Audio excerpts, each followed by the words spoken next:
Vem! Esse é o tema da mensagem musical que vai ser cantada pela Cíntia Nascimento e pelo Marcelo.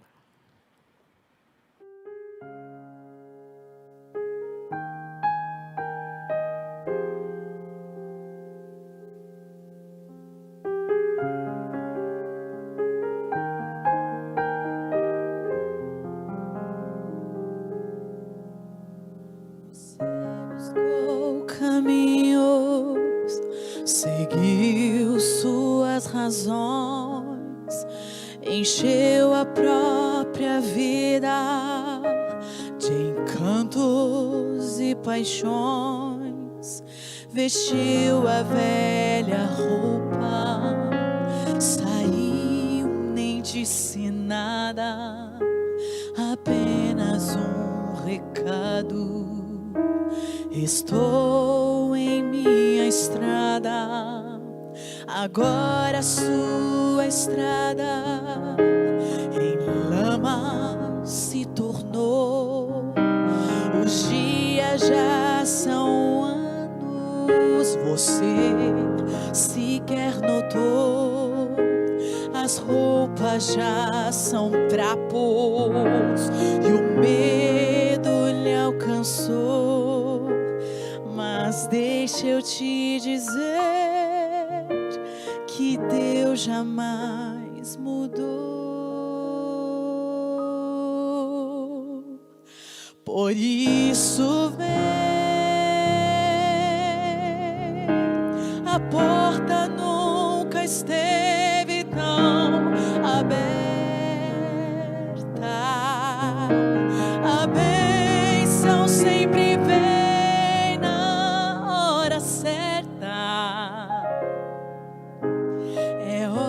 de entregar a Ele sua decisão.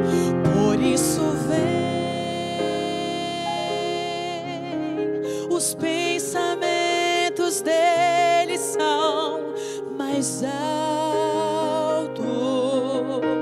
e o plano é transformar o seu fracasso em fonte de poder e salvação. Deus quer te dar um novo coração.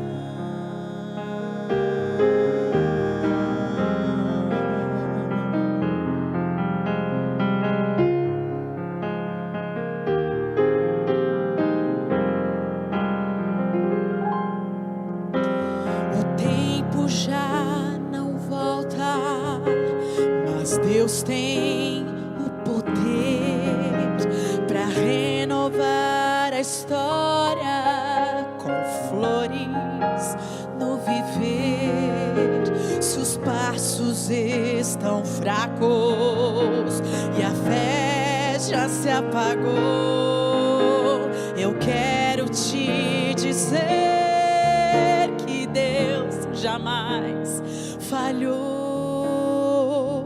Por isso vem, a porta nunca esteve tão aberta.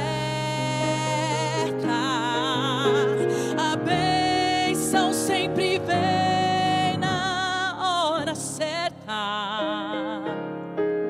É hora de entregar a Ele sua decisão.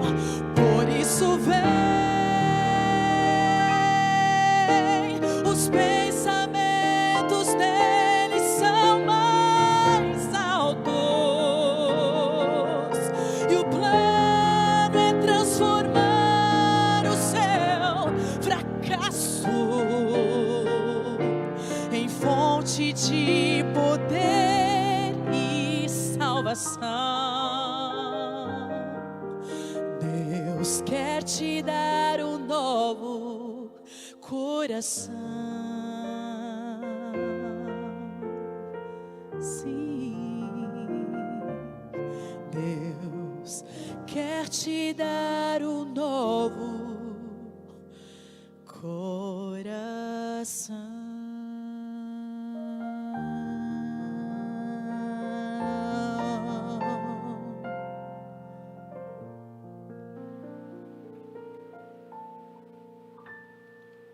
Que linda canção. Deus quer te dar um novo coração. E é por isso que você tem participado dessa semana. Para que Deus trabalhe na sua vida e você viva o que o tema dessa semana propõe. Um reavivamento. A gente se vê no outro dia. Mas vai estar conosco agora o pastor Bonfim, falando para a gente sobre a religião mais desejada. Qual é a sua religião? O que você mais deseja? Até a próxima.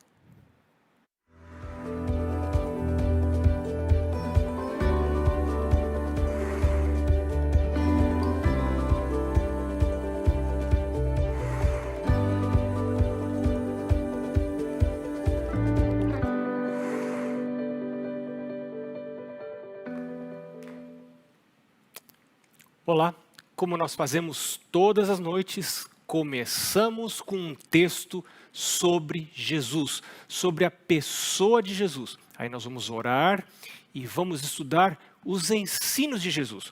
O texto de hoje sobre a pessoa de Jesus está no Evangelho de Mateus, no capítulo 21, e precede o nascimento de Jesus.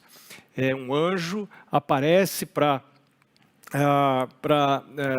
José e a Maria, e José ponderava nessas coisas, diz o verso 20, e eis que lhe apareceu um anjo do Senhor, dizendo: José, filho de Davi, não temas receber Maria, tua mulher, porque o que nela foi gerado é do Espírito Santo. Ele foi gerado pelo Espírito Santo. Você crê nisso? Crer ou não crer? Verso 21, ela dará à luz um filho. Ele porás o nome de Jesus. Você sabe o que significa o nome Jesus? O nome Jesus significa o Senhor é salvação. E aí o verso termina dizendo, porque Ele salvará o seu povo dos pecados deles. De que tipo de salvação você está precisando? De que tipo de salvação eu estou precisando? Joel capítulo 2, verso 32 diz, e será que todo aquele que invocar o nome do Senhor será salvo. Você está invocando o nome do Senhor? Olha, veja quão ampla essa promessa. Todo aquele que invocar o nome do Senhor será salvo.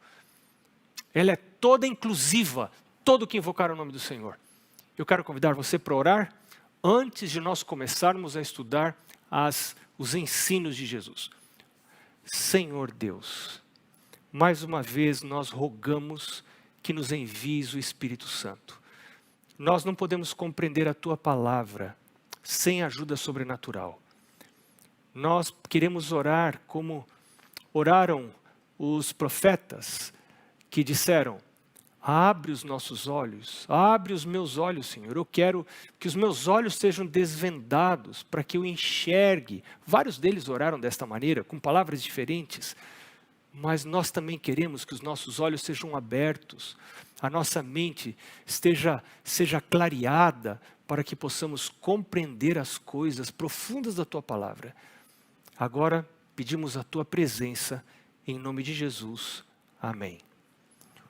Hoje começamos o capítulo 6. Estamos ainda no maior sermão pregado por Cristo.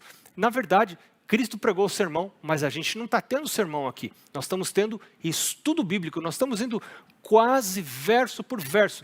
E eu queria convidar você a aproveitar essa oportunidade, tomar a sua Bíblia e falar assim, bom, já que é estudo bíblico, não é sermão, deixa eu participar desse estudo bíblico. E eu vou sublinhar, eu vou anotar as coisas na minha Bíblia. Se você tem condição, se você não está dirigindo, se você está num lugar em que você pode fazer isso, eu quero recomendar para você fazer isso. No capítulo 6, Jesus continua dando exemplos da religião verdadeira, de qual é a religião mais desejável para Deus. Isso é tão importante porque a gente começa a ter o rumo para a nossa vida espiritual, para a nossa religiosidade.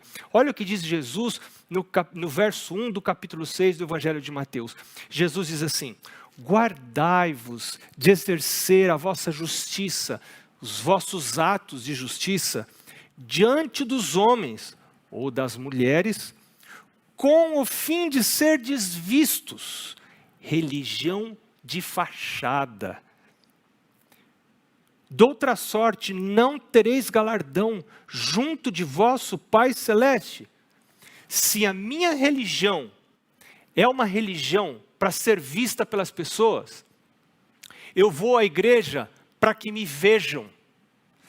Eu devolvo o meu dízimo e minha oferta e quero que me vejam. Eu guardo o sábado e quero que me vejam. Eu me ajoelho para orar e fico torcendo para que abram a porta e me peguem ajoelhado orando, para que me vejam. Jesus está dizendo aqui que esse tipo de religião não tem recompensa diante de Deus. Deus está olhando para a religião que acontece aqui dentro e não a religião que as pessoas podem ver. Quando orares, quando derdes esmola, diz o verso 2, não toques trombeta diante de ti. Eu acho muito engraçada essa figura. Será que tinha realmente alguém que tocava trombeta? Eu não sei. Será que lá no templo alguém ia dar oferta e falava, ei, vem cá, para você tocar trombeta para mim? E eu acho que Jesus tinha um senso de humor muito refinado. E quando ele pregava, as pessoas ficavam segurando o riso das coisas que Jesus falava. Você imagina uma pessoa com panca de santidade, sabe? Deus não suporta panca de santidade. E tem muita gente que tem panca de santidade, porque panca de santidade promove autoridade, às vezes no meu meio, ali onde eu estou, na minha sociedade religiosa. Essa aparência me confere um certo status. Se eu sou visto como uma pessoa espiritual, e aí por isso que algumas pessoas ostentam santidade em busca de poder, ali no seu meio, no seu ambiente, na sua igreja. Se as pessoas me veem como uma pessoa bem religiosa, de repente eu posso ser eleito como ancião, como diácono, então deixa eu aparentar. E tem gente que aparenta até dentro de casa. Sabe como que Jesus chama isso? Jesus chama isso de hipocrisia. Porque muitas vezes, na maioria das vezes, quando a tentativa de aparentar é muito grande, essa tentativa de aparentar indica que lá por dentro tem algo que está carcomido, tem cupim comendo a madeira. Pode saber que tem cupim comendo a madeira. Porque quem é santo não sabe que é santo. Quem é santo não fica tentando se mostrar como santo. Porque se fizer isso já não é santo. Por isso, Jesus diz aqui, quando você der esmola, não toque trombeta diante de você, como fazem os hipócritas, nem posta, né, no seu Twitter, no seu Instagram, né, nem manda pelo WhatsApp a foto de você dando esmola, ou ofertas, para serem glorificados pelos homens. Em verdade vos digo que esses que fazem isso, hipócritas, que tocam trombeta, que querem aparecer, já receberam a recompensa. Tu, porém, ao dares a esmola, ignore a tua mão esquerda o que faz a tua mão direita, para que a tua esmola fique em secreto, e o teu pai que vem em secreto te recompensará. Eu quero aproveitar isso aqui, que é uma coisa muito séria. Jesus quer me levar, e eu não sei se você está percebendo, e eu tenho dificuldade de entender isso, eu preciso ler várias vezes para entender, porque eu tenho dificuldade para entender que Jesus não quer uma religião externa, Ele quer uma religião interna, Ele quer que eu seja cristão por dentro, lá no coração, e não para que as outras pessoas vejam. Isso é a coisa mais difícil do mundo. Difícil ou não? Deixa eu dizer para você, é impossível, a não ser que o Senhor Jesus faça um milagre e transforme a minha natureza. A minha religião vai ser aquela do por fora bela viola, por dentro pão bolorento. Tudo podre, tudo carcomido lá por dentro. Você já viu gente que tem aparência de santidade na igreja e você olhava e dizia, que maravilha, que pessoa santa, como eu queria ser desse jeito. E de repente tem uma queda fulminante, se afasta dos caminhos de Deus. Por que isso acontece? Em muitos casos, a religião de aparência é a razão destas quedas abruptas na vida espiritual. Então, Jesus está dizendo aqui, ao você dar esmola, ignore a sua mão direita, o que faz a sua mão esquerda. Quando orardes, verso 5, Não sereis como os hipócritas que gostam de orar em pé nas sinagogas, nos cantos da praça, mão erguida, para serem vistos dos homens. Em verdade vos digo que eles já receberam a recompensa. Eu estou meio sem jeito de falar uma coisa que eu vou falar aqui. Às vezes tem gente que chega atrasada na igreja. A igreja está cantando, todo mundo de pé. A pessoa chega atrasada, desfila, vai até lá na frente e se ajoelha para orar. Se você chegou atrasado, fica quietinho. Venha para a igreja, é melhor vir atrasado. Eu não estou criticando quem vem atrasado, mas eu tenho que me policiar para eu cuidar, para eu não tentar ostentar santidade. Não faça isso, porque você não vai ter recompensa de Deus. A sua única recompensa é aparecer para os homens. Deus não suporta esse tipo de religiosidade. Tu, porém, quando orares, verso 6, entra no teu quarto, fechada a tua porta, orarás a teu pai que está em secreto. Não é por acaso que Jesus fala para a gente entrar no quarto. Sabe que o quarto, não sei no seu caso, mas para mim o quarto é o lugar onde a gente tira a roupa. É ou não é? Né? Não é o lugar onde tira a roupa. Você chega no quarto, você tira. Eu não durmo de terno. Preciso tirar a roupa para pôr o pijama, alguma coisa para dormir. A gente não dorme com essa roupa. O quarto é o lugar de você se desnudar diante de Deus. Tirar todas as máscaras. Ser você mesmo. Pensar no dia que passou. E lembrar dos lugares para onde você olhou, as coisas que você pensou. E dizer, meu Deus, olha como eu sou. Me limpa, me transforma. Eu quero ir para o céu. Eu quero dizer para você, se você fizer isso, você vai para o céu. Eu tenho certeza que você vai para o céu.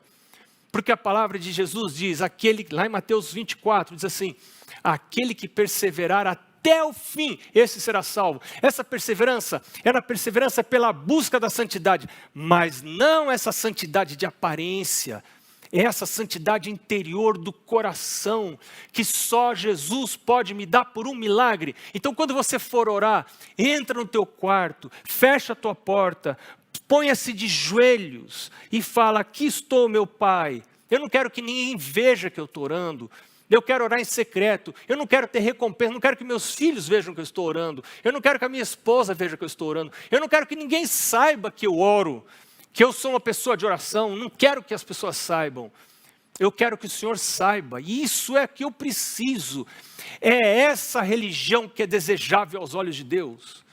Não tente ter uma religião que é desejável aos olhos dos homens, para receber poder na sua comunidade religiosa, mas viva uma religião que é agradável aos olhos de Deus. E teu Pai que vem em secreto te recompensará. E o verso 7, ele começa a explicar a oração. Como é que a gente ora? E orando, não useis de vãs repetições. A oração precisa ser racional e não mecânica. Ela é uma conversação com Deus. Não ore como os gentios que repetem palavras e acham que pela vã repetição eles vão ser ouvidos.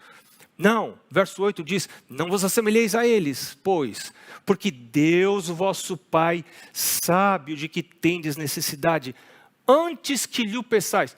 Bom, mas agora eu fiquei confundido.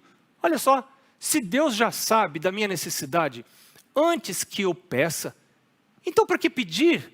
Por que a Bíblia diz que eu devo pedir? Por exemplo, lá no capítulo 7, verso 7, diz, pedi e dar-se-vos-á, buscar, achareis, bater, abrir-se-vos-á, todo que pede recebe, que busca encontra, quem bate abrir-se-lhe-á, e Deus diz, peça, peça, peça, seja insistente no pedido. Mas para que pedir? Deus já sabe de tudo que eu preciso, Deus sabe todas as coisas.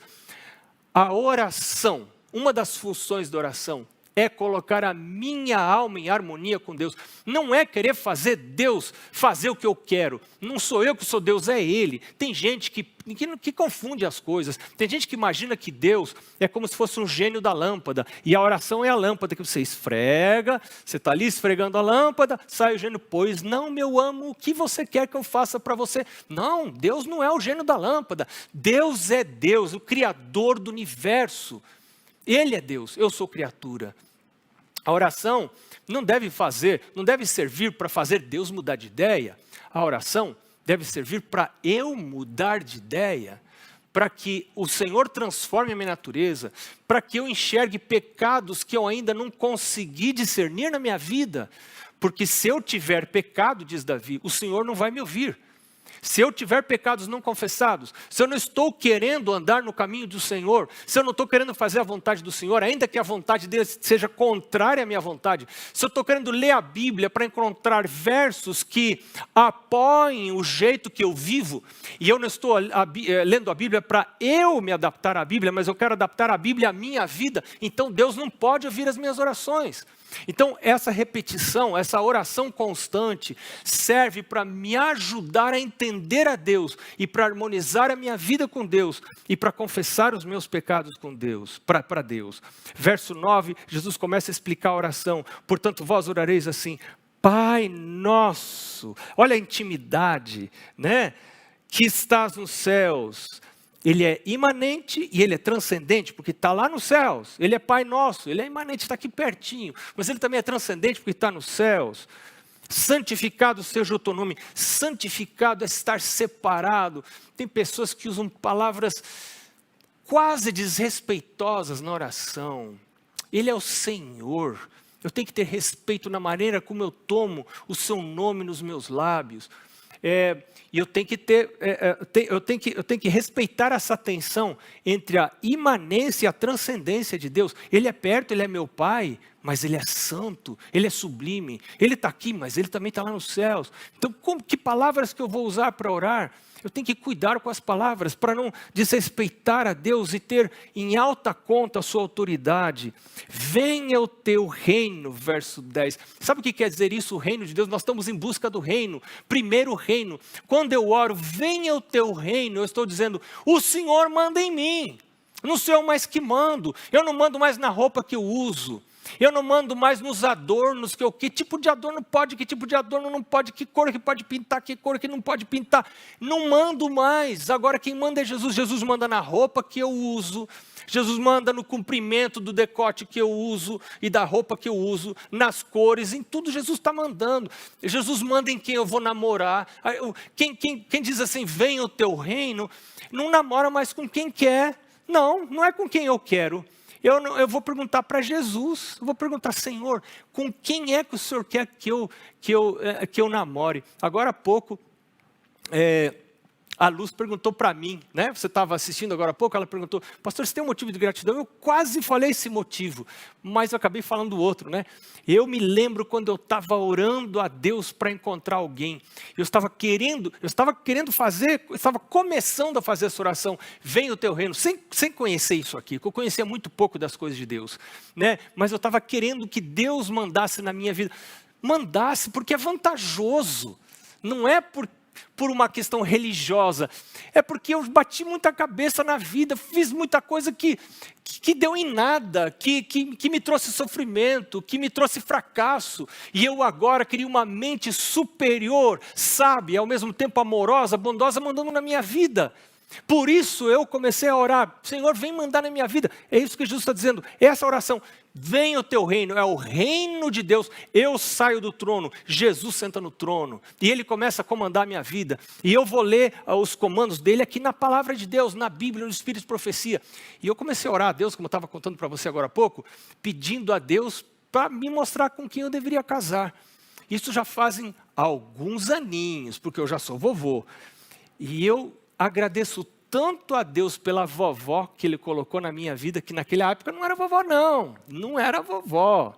Olha, e eu sou tão grato a Deus pelo que Ele fez. Eu tenho certeza que essa mulher que o Senhor colocou na minha vida foi da criação dEle. Venha o teu reino, seja feita a tua vontade. Quando eu peço venha o teu reino, eu tenho que orar a outra frase. Seja feita a tua vontade. Não tem como vir o reino de Deus e continuar fazendo a minha vontade. Eu comendo o que eu quero, indo nos lugares de diversão que eu quero, assistindo os filmes que eu quero, a música que eu quero, né? Todas as coisas, namorando com quem eu quero, estudando o que eu quero, escolhendo o trabalho que eu quero. Quem entrega a vida para Jesus, não trabalha mais em qualquer coisa. Senhor, onde o Senhor quer que eu trabalhe? Que tipo de emprego o Senhor quer que eu tenha? O que o Senhor quer que eu faça na vida? Eu caí na besteira de falar isso para o Pai do Céu e eu virei pastor. Eu nunca sonhei em ser pastor. Eu comecei a fazer teologia, não tenho tempo de contar essa história agora, mas eu comecei a fazer teologia, a cursar teologia, e eu não queria ser pastor. Eu estava no 4º ano de teologia e eu não queria ser pastor. Eu dizia para todo mundo que eu não seria pastor. Mas lá para trás eu havia feito essa oração, porque eu aprendi isso numa semana de oração. Peça para Jesus mostrar para você. E sabe, é muito sério. Davi diz assim, entrega teu caminho ao Senhor, confia nele, o mais ele fará. Se você entrega o caminho a Deus, fala, Deus, eu quero que o teu reino comande a minha vida. E você faz essa entrega. Então ele toma a sua vida nas mãos. Ele não vai tomar se você não fizer a entrega. Porque ele dá para você o livre-arbítrio. Você precisa fazer a entrega. E quando você faz a entrega, ele toma a sua vida nas mãos e diz, eu vou cuidar da sua vida. Eu vou dirigir a sua vida. E lá no final do curso de teologia, Deus falou assim, eu quero que você seja pastor. E eu entendi claramente isso. Eu entendi que era uma questão de salvação. Deus estava conduzindo minha vida para eu não me perder. A minha mente estava tão longe dos caminhos dele. As tentações seriam tão grandes que ele disse, só tem um jeito para você. É você se tornar um pastor e ser obrigado a trabalhar com a Bíblia todo dia. Não tem jeito, você vai ter que abrir a Bíblia e estar com a Bíblia o dia todo, o tempo todo, o tempo todo. É o jeito de você ir para o céu. Talvez outros não precisem disso que eu precisei. Pergunta para Jesus, mas faz essa oração. Venha o teu reino, seja feita a tua vontade, assim na terra como nos céus.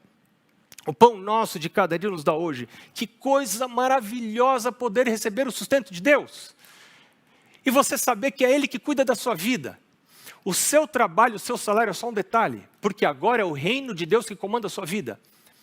E o meu Deus, segundo a sua riqueza em glória, suprirá em Cristo Jesus cada uma das vossas necessidades. Ele sabe de tudo. Quando você ganha o seu salário, você devolve o seu dízimo, o seu pacto, o seu dízimo, o seu pacto, sua oferta regular e sistemática. É um testemunho de que você confia no sustento de Deus. Porque se você não confiasse no sustento de Deus, você não seria tonto de devolver dízimo e pacto, ficar dando dinheiro para os outros. Não, você não é tonto, você é uma pessoa inteligente. Então, quando você, uma pessoa inteligente, devolve dízimo e pacto, você está dizendo, alguém pode dizer, você é tonto. Ou você é tonto, ou você está enxergando coisas que outros olhos não veem.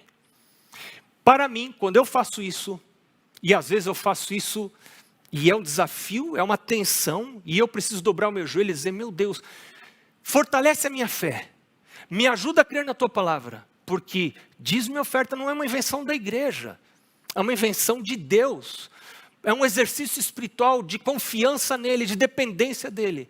E eu quero orar, meu Deus, fortalece a minha fé, me ajuda a confiar que é o Senhor que me sustenta. E hoje eu estava tomando uma refeição com o pastor Josanay, contando alguns detalhes de um período da minha vida em que Deus foi muito presente, que os desafios financeiros eram muito grandes, mudança de país e etc. Muitos grandes desafios e vimos milagres e milagres e milagres e milagres e milagres da parte de Deus. Entrega o teu caminho ao Senhor, confia nele e o mais ele fará. Pão nosso de cada dia nos dá hoje, perdoa-nos as nossas dívidas, assim como perdoamos aos nossos devedores. O perdão é fundamental para que Deus possa ouvir minha oração. Se eu estou abrigando mágoas, espírito de vingança, o Senhor Jesus não pode ouvir a minha oração. Porque Ele foi o que perdoou, foi Ele que desceu do céu. Ele tinha avisado Adão e Eva para não pecar. Ele tinha avisado Adão e Eva para não tomar do fruto. E quando Adão e Eva tomaram do fruto, ele podia ter dito, eu avisei. Falei muitas vezes para vocês. Agora, infelizmente, vocês vão sofrer as consequências. Mas o que ele fez? Adão e Eva erraram e quem sofreu as consequências foi Jesus. O cristianismo é a religião em que uns erram e outro sofre. Não é aqui se faz, aqui se paga. Aqui se faz e outro paga. Jesus pagou. E quando eu confesso meu pecado para Jesus, isso só acontece quando eu confesso, esse pecado é transferido para Ele, e Ele morre com o meu pecado, perdoa-nos as nossas dívidas, assim como nós temos perdoado os nossos devedores. Se eu não perdoo os meus devedores, eu não posso ser perdoado por Jesus. Jesus só me perdoará se eu perdoo os meus devedores. Eu preciso ter a disposição de perdoar, ainda que a pessoa não peça perdão. E não nos deixes cair em tentação, mas livra-nos do mal. Pois teu é o reino, o poder e a glória, para sempre. Amém. Porque se perdoardes aos homens as suas ofensas, também vosso Pai Celeste vos perdoará. Se, porém, não perdoardes aos homens as suas ofensas, tampouco vosso Pai vos perdoará as vossas ofensas. Eu queria poder falar mais sobre oração, mas a gente não tem tempo. Então, eu quero dar uma dicasinha para você. Lá nos meus canais de podcast, você vai encontrar na mensagem, no podcast número 85, guarda aí na sua cabeça, 85, podcast 85, a minha esposa vai estar contando para você um plano, explicando para você um plano de oração chamado Plano de Oração dos 7 Minutos. Você quer aprender como fazer, como participar desse plano de oração dos 7 minutos? Então entra lá, pode ser no Spotify, no Apple Podcast ou no Google Podcast, você entra lá no meu canal, PR Marcos Bonfim, com M no meio, e aí você vai lá ver, número 85, como orar a oração dos 7 minutos. Se, porém, não perdoardes aos homens as suas ofensas, tampouco vosso Pai vos perdoará as vossas ofensas. Verso 15. E agora o verso 16. Quando jejuardes, de novo. E aí, quando você jejua, você faz cara de jejum? Hein? Você já viu gente com cara de jejum? E aí nós vamos ter, ano que vem, o pastor Josanã estava me contando, a gente tem todos os anos, né, os 10 dias de oração, e aí tem jejum lá no final, e todo mundo é convidado para jejuar. E aí você já viu aquela pessoa assim que chega na igreja com aquela cara assim, oi irmão, tudo bem? E ele quase não aguenta pegar na sua mão, mas o que está acontecendo, irmão? Eu estou jejuando hoje, né? Que coisa maravilhosa. Olha o que diz Jesus aqui. Quando jejuardes, não vos mostreis contristados como os hipócritas, com cara de jejum. Quando você for jejuar, não faz jejum para a gente ver. Ninguém quer saber do seu jejum. O jejum não é para você adquirir autoridade ou poder na sua comunidade religiosa. O jejum tem outra função. Para que a gente jejua? Não é para penitência, mas para aumentar a minha intimidade com Deus. Algumas vantagens do jejum. O jejum desenvolve a virtude do domínio próprio. Que coisa impressionante!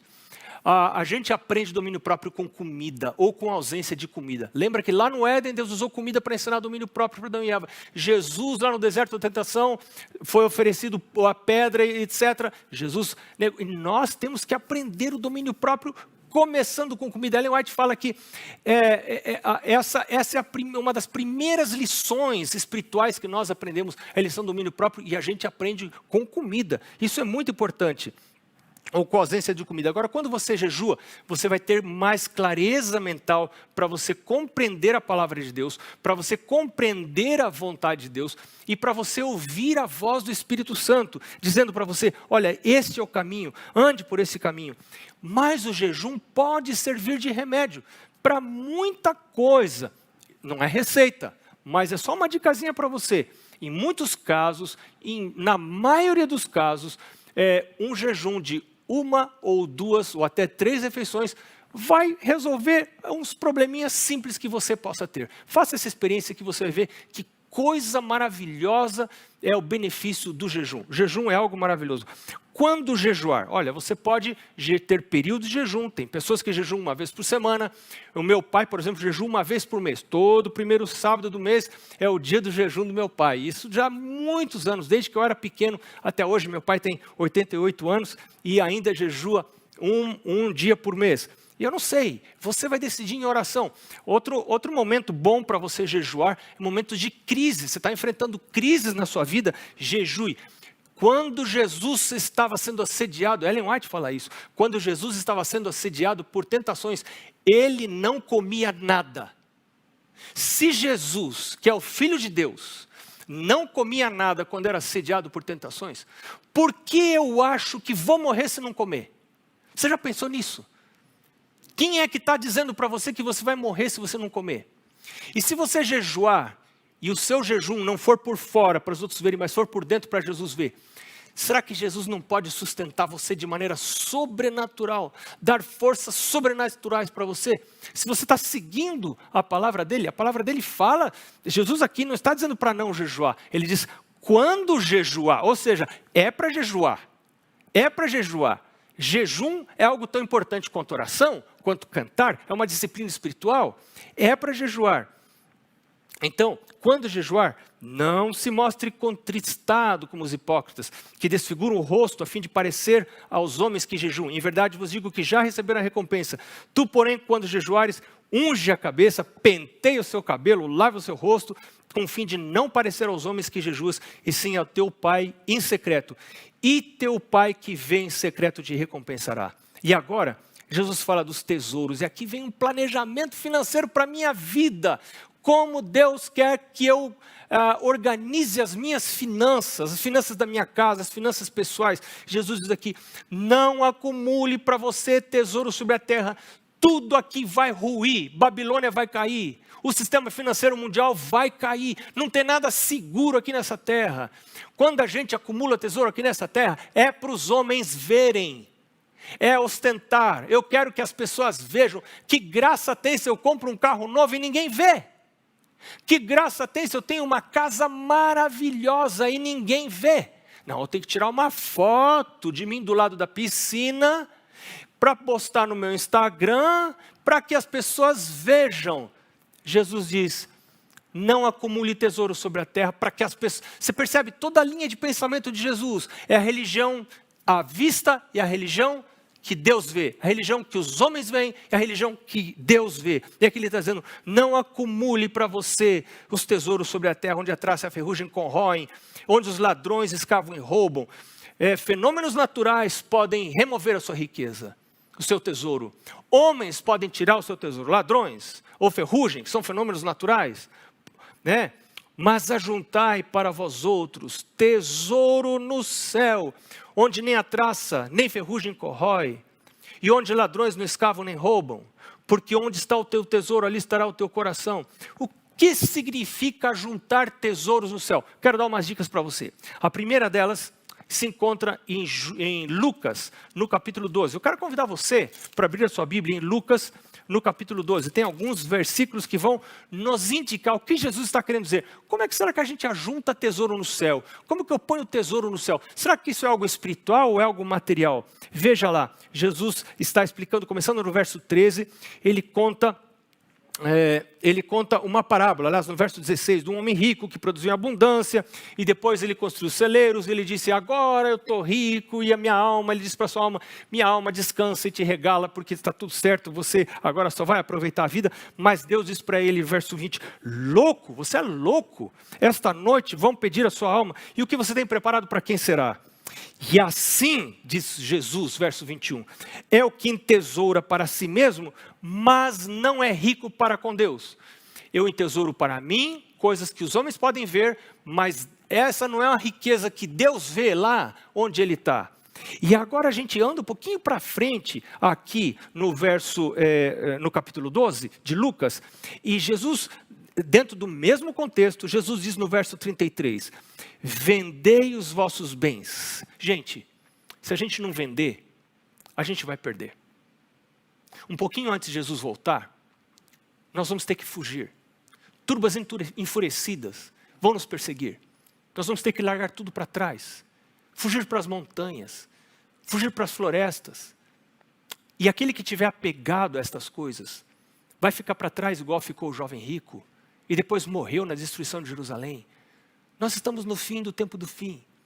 Jesus está voltando. Não é hora mais de ficar apegados a estas coisas. É hora de começar a vender. É hora de começar a se desfazer das coisas. E transferir as nossas coisas para o reino de cima. Como que a gente faz essa transferência das coisas desta terra para o reino de cima? Como que faz? Olha, Jesus vai explicar. Verso 33, ele diz, vendei os vossos bens e dai esmola.